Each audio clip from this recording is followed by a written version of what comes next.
ಮಂದಹಾಸದಲ್ಲಿ ಕೃಷ್ಣನನ್ನು ಕುಳ್ಳರಿಸಿ ಅಂದರೆ ಕೂರಿಸಿ ಅಂತ ಅರ್ಥ. ಕೃಷ್ಣನನ್ನು ಮಂದಹಾಸ ಅಂದರೆ ಸಣ್ಣದೊಂದು ಬೆಳ್ಳಿಯ ಮಂಟಪ, ಹಿತ್ತಾಳೆ ಮಂಟಪ, ಯಾವುದಾದ್ರೂ ನಿಮ್ಮ ಯಥಾಶಕ್ತಿ ನೀವು ಇಷ್ಟೇ ಲಕ್ಷಗಟ್ಟಲೆ ಸುರಿಬೇಕು, ಇಷ್ಟೇ ಮಾಡಬೇಕು ಅಂತಲ್ಲ, ಸಣ್ಣದೊಂದು ಮಂದಹಾಸದಲ್ಲಿ ಆ ಸುಂದರವಾದ ಕೃಷ್ಣ ಪರಮಾತ್ಮನನ್ನು ಕೂರಿಸ್ಬಿಟ್ಟು ಮನೆ ಅಕ್ಕಪಕ್ಕದಲ್ಲಿ ನಿಮಗೆ ಸುತ್ತಮುತ್ತಲಿನಲ್ಲಿ ಎಲ್ಲೆಲ್ಲಿ ಗಿಡಗಳಿದೆಯೋ ಎಲ್ಲ ಕಡೆ ಹುಡುಕಿ. ಪಾರಿಜಾತ ಅಂದರೆ ಪ್ರಾಣ ಕೃಷ್ಣನಿಗೆ. ಪಾರಿಜಾತ ಅಪಹಾರಕಾಯ ನಮಃ ಓಂ ಅಂದರೆ ಪಾರಿಜಾತನ ಕದ್ದು ಪ್ರೀತಿಯಿಂದ ತಂದು ವಾಸನೆ ನೋಡ್ತಾ ಇದ್ದಂತೆ ಅಂತ ನನ್ನಪ್ಪನಿಗೆ ಎಲ್ಲ ಕಡೆ ಪಾರಿಜಾತ ಹುಡುಕಿ, ಸಂಪಿಗೆ ಹುಡುಕಿ, ಕಾಡು ಹೂವಾದರೂ ಸರಿ ಸ್ವಾಮಿ, ನಿಮ್ಮ ಮನೆಯಲ್ಲಿ ಏನೇನು ಹೂವು ಇರುತ್ತೋ ಅದನ್ನು ತಂದುಬಿಟ್ಟು ಕೃಷ್ಣ ನಿನಗೆ ಅರ್ಪಣೆನಪ್ಪ, ನಮ್ಮ ಮನೆಯಲ್ಲಿ ಇವತ್ತು ಗಂಜಿ ಇದೆ, ನಮ್ಮ ಮನೆಯಲ್ಲಿ ಇವತ್ತು ಅನ್ನ ತಿಳಿ ಸಾರು ಇಷ್ಟೇ ಇರೋದು, ಇವತ್ತು ನಮ್ಮ ಮನೇಲಿ ರೇಷನ್ ಇಲ್ಲ ಅಂದರೆ ಅವನೇನು ಹೇಳಲ್ಲ ನನಗೆ ಪಾಯಸ ಕೊಡು ಅಂತ, ನಮ್ಗೆ ಅನ್ನ ಕಡೋಸವನೇ ಅವನು.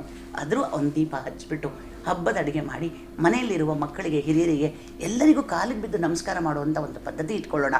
ಮುಂಚಿನ ಕಾಲದಲ್ಲಿ ಏನಾಗ್ತಿತ್ತು, ಪ್ರತಿಯೊಂದು ಹಬ್ಬದಲ್ಲಿ ಹಿರಿಯರ ಆಶೀರ್ವಾದ ಪಡೆಯಿರಿ. ಇವಾಗ ಏನು ಮಾಡಿಬಿಟ್ಟಿದ್ದಾರೆ, ಆ ಪದ್ಧತಿಯನ್ನು ರಿವರ್ಸ್ ಮಾಡಿಬಿಟ್ಟಿದ್ದಾರೆ. ಹಾಯ್ ಅಲ್ಲ, ಯಾವುದೋ ಒಂದು ಇದರಲ್ಲಿ ಕೇಳಿದೆ ನಾನು, ಹಾಯ್ ಹಲೋ ಚೋಡೋ ಜೈ ಶ್ರೀ ಕೃಷ್ಣ ಬೋಲೋ ಅಂತ ಹೇಳಿದ್ರು. ಹಾಗಂದ್ರೆ ಏನರ್ಥ? ಹಾಯ್ ಹಲೋ ಅನ್ನೋದು ನಮ್ಮ ಅರ್ಥ ಅಲ್ಲ. ಹಲೋ ಅಂದರೆ ಟೆಲಿಫೋನ್ ಬಿಲ್ ಕಂಡಿಡಿದಂಥ, ಟೆಲಿಫೋನ್ ಯಾವ ದೂರವಾಣಿ ಯಂತ್ರ ಇದೆ ಅದನ್ನು ಕಂಡಿಡಿದಂಥ ವ್ಯಕ್ತಿಯ ಗರ್ಲ್ ಫ್ರೆಂಡಿನ ಹೆಸರು, ಅಂದರೆ ಅವನ ಪ್ರೇಯಸಿಯ ಹೆಸರು ಹಲೋ ಅಂತ. ಅವನ ಪ್ರೇಯಸಿನ ಯಾರೂ ಮರಿಬಾರ್ದು ಅಂತ ಹಲೋ ಅಂತಾನೆ. ಹಾಗಾಗಿ ಅವಳನ್ನ ಯಾಕೆ ಉಚ್ಚಾರಣೆ ಮಾಡೋಣ, ಶ್ರೀಹರಿ ಅಂತ ಹೇಳೋಣ, ಕೃಷ್ಣ ಅಂತ ಹೇಳೋಣ, ನಾರಾಯಣ ಅಂತ ಹೇಳೋಣ, ರಾಮ ಅಂತ ಹೇಳೋಣ, ಜೈ ಶ್ರೀರಾಮನರ ಹರಿ ಓಂ ಅಂತ ಹೇಳೋಣ. ಈ ಥರ ಹೇಳಿದ್ರೆ ನಮ್ಮ ಸಂಸ್ಕೃತಿಯು ನಾವು ಬೆಳೆಸುತ್ತದೆ. ಹಾಗಾಗಿ ನಾನು ಇನ್ನೊಬ್ಬರ ಜಾತಿಯಾಗಲಿ ಇನ್ನೊಬ್ಬರ ಮತವನ್ನು ಮಟ್ಟ ತಟ್ಟುತ್ತಿಲ್ಲ. ಅಂದರೆ ತಿಳಿದ ಮಟ್ಟಿಗೆ ನಮ್ಮ ಸಂಸ್ಕೃತಿಯನ್ನು ನಾವು ಉಳಿಸ್ಕೋಬೇಕು. ಇನ್ನೊಬ್ಬರಿಗೆ ಹೇರೋದು ಸಂಸ್ಕೃತಿ ಅಲ್ಲ, ಅಥವಾ ನೀನು ಮತಾಂತರ ಆಗೋ ಅನ್ನೋದು ಸಂಸ್ಕೃತಿ ಅಲ್ಲ. ನಮ್ಮ ಸಂಸ್ಕೃತಿ ಎಷ್ಟು ತಲತಲಾಂತರದಿಂದ ಇದೆ. ನೀವು ಇವಾಗ ವಿಯಟ್ನಾಮ್ಗೆ ಹೋಗಿ, ಕಾಂಬೋಡಿಯಾಗೆ ಹೋಗಿ, ಶ್ರೀಲಂಕಾಗೆ ಹೋಗಿ, ಎಲ್ಲೋದ್ರ ಆಂಜನೇಯನ ಪಾದ ಗದೆ ಸಿಕ್ಕಿದೆ, ಆಂಜನೇಯನ ಪಾದ ದೊಡ್ಡ ಕಾಲಾಕಾರದಲ್ಲಿದೆ, ಬಂಡೆ ಅರ್ಧ ಭಾಗ ಇದೆ ಅಂತಾರೆ. ಅದೇ ನೀವು ಇಂಡೋನೇಷ್ಯಾಗೆ ಹೋದರೆ ರಾಮನ ವಿಗ್ರಹ ಇದೆ, ಗರುಡ ಇದ್ದಾನೆ. ಇಂಡೋನೇಷ್ಯಾದ ಕರೆನ್ಸಿ ಅಂದರೆ ನೋಟಿನ ಮೇಲೆ ಗರುಡ ಇದ್ದಾನೆ.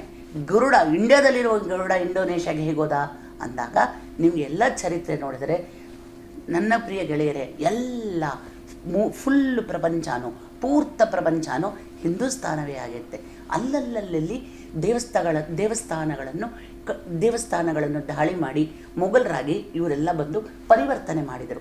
ಬ್ರಿಟಿಷರ್ಸ್ ಕಾಲದಲ್ಲಿ ಬ್ರಿಟಿಷರ್ಸ್ ಏನು ಮಾಡಿದರು, ಇಂಡಿಯಾಗೆ ಬಂದು ಎಲ್ಲರನ್ನೂ ಮತಾಂತರ ಮಾಡಿ ಕ್ರಿಶ್ಚಿಯನ್ಸನ್ನಾಗಿ ಮಾಡಿದರು. ಇಲ್ಲಿ ಹೇಗಾಗತ್ತೆ ಅಂದರೆ, ನಮ್ಮ ಜನ ಮತಾಂತರವಾದವರು ಯಾರು? ಅವರಿಗೆ ಕಷ್ಟ ಇರುವಾಗ ನಾವು ಇವರು ಹೀನ ಜನರು, ಇವರು ಶೂದ್ರರು, ಹಾಗೆ ನಾವು ಜನವನ್ನು ವಿಂಗಡಿಸ್ತಿದ್ವಿ. ಅದು ಬಹಳ ತಪ್ಪು. ಎಲ್ಲ ನಮ್ಮವರು ಅಂತ ಇದ್ದಿದ್ದರೆ ನೀವಿಷ್ಟು ದಿನ ಇವಾಗ ಮತಾಂತರ ಆಗಿರೋ ಸಂಖ್ಯೆ ನಾವು ಬೆಳೆಸಬೇಕಾಗಿರುವಂಥ ಲೆಕ್ಕನೇ ಬರ್ತಾ ಇರಲಿಲ್ಲ, ಇಷ್ಟೆಲ್ಲ ಮತಾಂತರ ಆಗ್ತಾ ಇರಲಿಲ್ಲ.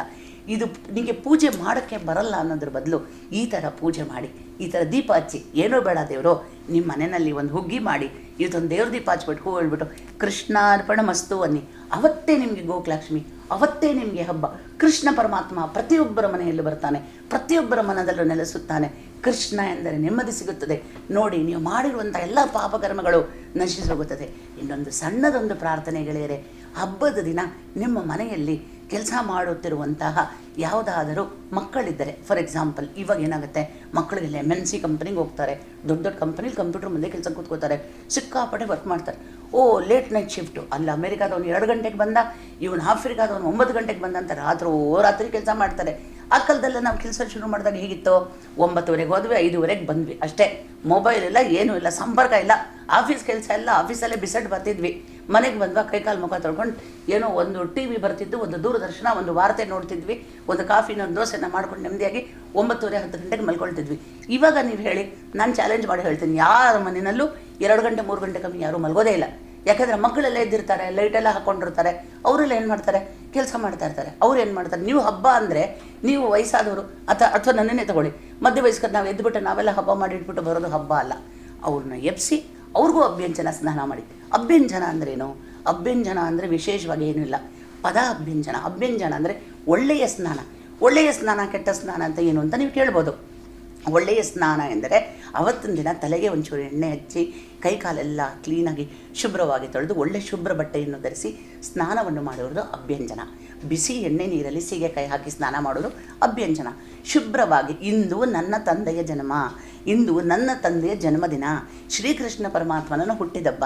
ಆಹಾ, ಎಷ್ಟು ಸಂತೋಷ, ನಮ್ಗೆ ಜನ್ಮ ಕೊಟ್ಟಂಥ ತಂದೆಗೆ ನಾವು ಹುಟ್ಟೋ ಹಬ್ಬ ಆಚರಿಸ್ತಾ ಇದ್ದೀವಿ ಬನ್ನಿ ಅಂತ ಹೇಳಿಬಿಟ್ಟು ಮನೆಯಲ್ಲಿರೋದೆಲ್ಲ ಹಿಂದಿನ ದಿನ ಎಲ್ಲ ಸ್ವಚ್ಛ ಮಾಡಿಕೊಂಡು ರಾತ್ರಿ ಬಾಗಿಲೆಲ್ಲ ತೊಳೆದು ರಂಗೋಲಿಯಲ್ಲೆಲ್ಲ ಹಚ್ಚಿ ಎದ್ದ ತಕ್ಷಣ ಸ್ನಾನ ಮಾಡಿ ಹಣೆಗೆ ಕುಂಕುಮವನ್ನು ಇಟ್ಕೊಂಡು ದೀಪವನ್ನು ಹಚ್ಚಿಬಿಟ್ಟು ಕೃಷ್ಣಾರ್ಪಣ ಮಸ್ತು ಅಂತ ಒಲೆಗೆ ನಮಸ್ಕಾರ ಮಾಡಿ. ನಾವು ಸ್ತ್ರೀಯರು ಹೋಮ ಮಾಡೋಕ್ಕಾಗಲ್ಲ, ಅದೊಂದು ಅದೃಷ್ಟ ನಮಗಿಲ್ಲ. ನಮ್ಮಲ್ಲಿ ಗಂಡು ಬ್ರಾಹ್ಮಣರ ಹುಡುಗರಲ್ಲೆಲ್ಲರೂ ಹೋಮ ಮಾಡ್ತಾರೆ. ನಾವು ಮಾಡಬೇಕಾಗಿರೋದು ಹೋಮ ಏನು? ನಾವು ಮಾಡುವಂಥ ಹೋಮ, ನಾವು ಮಾಡುವಂಥ ಅಡುಗೆನೇ ಹೋಮ. ಅಗ್ನಿದೇವನಿಗೆ ನಿನಗೆ ನಮಸ್ಕಾರ, ಅಗ್ನಿದೇವ ಇಂದು ನಾನು ನಿನಗೆ ನಮಸ್ಕಾರ ಮಾಡುತ್ತಿದ್ದೀನಿ, ಇದು ನನ್ನ ಹೋಮ ಸ್ವೀಕರಿಸುವನ್ನಿ, ಅಗ್ನಿದೇವ ತಥಾಸ್ತು ಅಂತ ಹೇಳ್ತಾನೆ. ಒಲೆ ಮೇಲೆ ನೀವೇ ಇದ್ದು ಹಾಲು ಕುದಿಸಿ ಪಾಯಸ ಮಾಡಿ, ನಿಮಗೆ ತಿಳಿದ ಮಟ್ಟ ಅಡುಗೆ, ಎಲ್ಲ ಅಡುಗೆ ಮಾಡಬೇಕು ಅಂತಿಲ್ಲ, ಒಂದು ಕೋಸಂಬರಿನೋ, ಒಂದು ಪಾನ್ಕಾನೋ, ಒಂದು ಸಜ್ಜಿಯೇನೋ, ಏನೋ ಒಂದು ಹಬ್ಬ ಮಾಡಿ ಅದನ್ನೆಲ್ಲ ತಂದು ದೇವರ ಮುಂದೆ ನೈವೇದ್ಯ ಇಟ್ಟು ಮತ್ತೆ ತಿಳಿದ ಮಟ್ಟಿಗೆ ಸ್ವಚ್ಛ ಮಾಡಿ ಎಲ್ಲ ಮಾಡಿ ಕೈಕಾಲೆಲ್ಲ ತೊಳೆದುಕೊಂಡು ಮತ್ತೆ ಒಳ್ಳೆ ವಸ್ತ್ರ ಧರಿಸಿ ದೇವರ ಮನೆ ಮುಂದೆ ಮಗಿರುವಂಥ ಮಗಳು ಯಾರು ಕೆಲಸಕ್ಕೆ ಹೋದರೂ ನೀವು ಯಾವತ್ತು ಏನೇ ಮಾಡಿದರೂ ಪರವಾಗಿಲ್ಲ, ಇವತ್ತು ಗೋಕುಲಾಷ್ಟಮಿ ಬನ್ನಿ. ನಿಮಗೆ ತಿಂಡಿ ತಿನಿಸುಗಳು ಹೇಗೆ ಕೈಯಲ್ಲಿ ಸ್ನಾನ ಮಾಡಿದರೆ ಬಂದು ಅಡುಗೆ ಮನೆ ಮುಟ್ಟೋದು ಅದೆಲ್ಲ ಬೇಡ. ನೀವು ಮಕ್ಕಳಿಗೆ ಹೇಳಿ, ನಿಮ್ಗೆ ಎಲ್ಲ ಥರ ತಿನಿಸು ಕೊಡ್ತೇನೆ, ಇವತ್ತು ಒಂದು ತುಂಬ ವಿಶೇಷವಾಗಿರೋ ದಿನ, ಬೇಡ ಅವರಿಗೆ ಆಸೆ ತೋರಿಸಿ ಲಂಚ ಕೊಡಿ, 1000 ರೂಪಾಯಿ ಕೊಡ್ತೀನಿ ಹೇಳಿದ ಕೆಲಸ ಮಾಡಿದ್ರೆ. ಇದು ಒಂದು ಟಾಸ್ಕ್. ಇದು ಇವಾಗ ನಿಮಗೆ ಬಿಗ್ ಬಾಸ್ಗೆ ಹೋಗಿ ಟಾಸ್ಕ್ ಮಾಡ್ತಾರಲ್ವ, ಹಾಗಾಗಿ ಮನೆಯಲ್ಲಿ ಒಂದು ಟಾಸ್ಕ್ ಏನು ಗೋಕುಲಾಷ್ಟಮಿ ಟಾಸ್ಕ್ ಅಂತ ಮಾಡಿ ಅಷ್ಟು ಜನ ಮಕ್ಕಳಿಗೆ ಸ್ನಾನವನ್ನು ಮಾಡಿ ಅವರಿಗೆಲ್ಲ ಹಬ್ಬ ಎಲ್ಲ ಮಾಡಿ ಎಲ್ಲರೂ ಕೂತ್ಕೊಂಡು ಮಕ್ಕಳಿಗೂ ಆರತಿ ಮಾಡಿ ಕೃಷ್ಣನಿಗೂ ಆರತಿ ಮಾಡಿ. ಕೃಷ್ಣನ ತೃಪ್ತ ಆಗ್ತಾನೆ, ಮಕ್ಕಳು ತೃಪ್ತ ಆಗ್ತಾನೆ. ಕರೆಕ್ಟಾಗಿರುವ ಸಮಯದಲ್ಲಿ ಅಂದರೆ ಬೆಳಗ್ಗೆ ತಿಂಡಿ ತಿಂದು ಮಕ್ಕಳಿಗೆ ತಿನಿಸನ್ನು ಕೊಡಿ. ನಿಮ್ಮ ಅಕ್ಕಪಕ್ಕ ಮನೆಯಲ್ಲಿ ಪುಟ್ಟ ಮಕ್ಕಳಿದ್ದರೆ ನಾನು ಮಾತ್ರ ತಿನ್ನಬೇಕು, ನಾನು ಖರ್ಚು ಮಾಡಿದ್ದು ಅಂತ ಮಾಡಿದಿರಾ, ಆ ಮಕ್ಕಳಿಗೆ ಎಲ್ಲರಿಗೂ ಬೇಕಾಗಿರುವ ರೀತಿಯಲ್ಲಿ ಅವರವರಿಗೆ ಒಂದೊಂದು ಚೂರು ತಿನಿಸು ಮಾಡಿಕೊಡಿ. ಇದರಿಂದ ಸಣ್ಣ ಗೋಡುಬೇಳೆ ಮಾಡಿ, ಸಣ್ಣ ಚಕ್ಲಿ ಮಾಡಿ, ಇದನ್ನೆಲ್ಲ ನೀಟಾಗಿ ಪಟ್ಟಣದಲ್ಲಿ ಕಟ್ಕೊಂಡು ಪುಟ್ಟ ಮಕ್ಕಳು ಕೊಟ್ಟರೆ ಸಂತೋಷವಾಗಿ ತಿಂತವೆ. ಆ ಮಕ್ಕಳು ತಿಂದರೆ ಕೃಷ್ಣ ತಿಂದಾನು, ಆ ಮಕ್ಕಳು ನಕ್ಕರೆ ಕೃಷ್ಣ ನಕ್ಕನು. ಕೃಷ್ಣ ಪರಮಾತ್ಮ ಅಂದರೆ ವಿಶೇಷ. ಹೀಗೆ ಇನ್ನೂ ಒಂದು ವಿಶೇಷ ನಾವು ಏನು ಮಾಡ್ಬೋದು ಅಂದರೆ, ಗೋಕುಲಾಷ್ಟಮಿ ದಿನ ಸಂಜೆ ನಾವು ದೀಪ ಹಚ್ಚುವ ವೇಳೆಗೆ ನವಿಲುಗರಿಯನ್ನು ತರಬಹುದು. ನವಿಲುಗರಿಯನ್ನು ತಂದು ಮನೆಯಲ್ಲಿ ನೋಡಿ, ನಿಮಗೆ ಮಕ್ಕಳು ಕೇಳ್ತಾರೆ ಏನಮ್ಮ ಪೀಕಾಕ್ ಫೆದರಾ ಅಂತಾರೆ. ಪೀಕಾಕ್ ಫೆದರ್ ಅಲ್ಲ, ನವಿಲುಗರಿ ಅಂದರೆ ಪೀಕಾಕ್ ಫೆದರೇನೆ, ಆದರೆ ಅವ್ರಿಗೆ ಅದರ ಅರ್ಥ ಗೊತ್ತಿಲ್ಲ. ಯಾವ ಮನೆಯಲ್ಲಿ ನವಿಲುಗರಿ ಇರುತ್ತೋ ಆ ಮನೆಯಲ್ಲಿ ನಿಮಗೆ ಜಿರಳೆ ತಿಗಣೆ ಕಾಟ ಇರೋಲ್ಲ. ಇದು ಒಂದು ನಿಮಗೊಂದು ಮೆಡಿಸನ್. ಓಕೆ, ಸೈಂಟಿಫಿಕ್ ಆಗಿಡೋಣ ಆ ಥರ ಹೇಳಿ ಅವ್ರಿಗೆ ತಿಳಿಯುವ ಮಟ್ಟದಲ್ಲಿ ನೀವು ಹೇಳ್ಕೊಡ್ಬೇಕಾಗತ್ತೆ. ಟಿ ವಿ ಹಾಕ್ಕೊಂಡು ಹಾಡು ಗೀಡು ಹಾಕ್ಕೊಂಡು ಆ ಡ್ಯಾನ್ಸು ಪ್ರೋಗ್ರಾಮ್ ಎಲ್ಲ ಮಾಡೋ ಬದಲು ಒಂದು ಸಣ್ಣ ಕೃಷ್ಣ ಭಜನೆ, ಇಲ್ಲ ಇವತ್ತು ಸಂಜೆ ನಾವು ಕೃಷ್ಣನ ದೇವಸ್ಥಾನಕ್ಕೆ ಹೋಗೋಣ ಅಂತ ಹೇಳಿ ಎಲ್ಲ ಕೃಷ್ಣನ ದೇವಸ್ಥಾನಕ್ಕೆ ಹೋಗಿ. ನಿಮಗೆ ತೀರ ಕೈಯಲ್ಲಿ ಕಾಸಿಲ್ವಾ, ನಿಮಗೆ ಹಬ್ಬ ಆಚರಣೆ ಮಾಡಬೇಕಾ, ಏನು ಮಾಡ್ತೀರಾ, ಒಂದಷ್ಟು ತುಳಸಿಯನ್ನು ತೊಗೊಂಬಂದು ಕೃಷ್ಣಾರ್ಪಣ ಮಸ್ತು ನೀವು ಅಂದಿದ್ದ ಕೂಡಲೇ ನೀವು ಕೊಟ್ಟಿರುವಂಥ ತುಳಸಿಗೆ ಯಾವುದೇ ಥರದ ಭೇದ ಭಾವ ಇಲ್ಲ, ಅದನ್ನು ಅರ್ಪಿಸ್ಕೊಳ್ತಾನೆ. ಒಮ್ಮೆ ಹೀಗೆ ಹೇಳ್ತೀನಿ ನೋಡಿ, ರುಕ್ಮಿಣಿ ಸತ್ಯಭಾಮ ಇಬ್ಬರು ಕೃಷ್ಣ ನನ್ನವನು ಅಂತ ಹೇಳ್ತಿರ್ತಾರೆ. ರುಕ್ಮಿಣಿ ಏನು ಮಾಡ್ತಾಳೆ ಅಂದರೆ, ನನ್ನ ಅಂದಕ್ಕೆ ಕೃಷ್ಣ ಮದುವೆ ಆಗಿರೋದು ಅಂತಾನೆ. ಸತ್ಯಭಾಮ ಹೇಳುತ್ತಾಳೆ ಅವಳನ್ನ ತಂಗಿ ಪರವಾಗಿಲ್ಲ ಬಿಡು ಅಂತ. ಆದರೆ ರುಕ್ಮಿಣಿ ಏನು ಮಾಡ್ತಾಳೆ ಅಂದರೆ, ತಾನು ಕೃಷ್ಣ ಇವರಿಬ್ಬರಿಗೂ ಬುದ್ಧಿ ಕಲಿಸಲು ಯಾರು ಪ್ರೀತಿಸ್ತಾರೋ ಅವ್ರಿಗೆ ಮಾತ್ರ ಕೃಷ್ಣ ಒಲಿತಾನೆ, ದುಡ್ಡು ಕಾಸಿಗೆ ಒಲಿಯಲ್ಲ.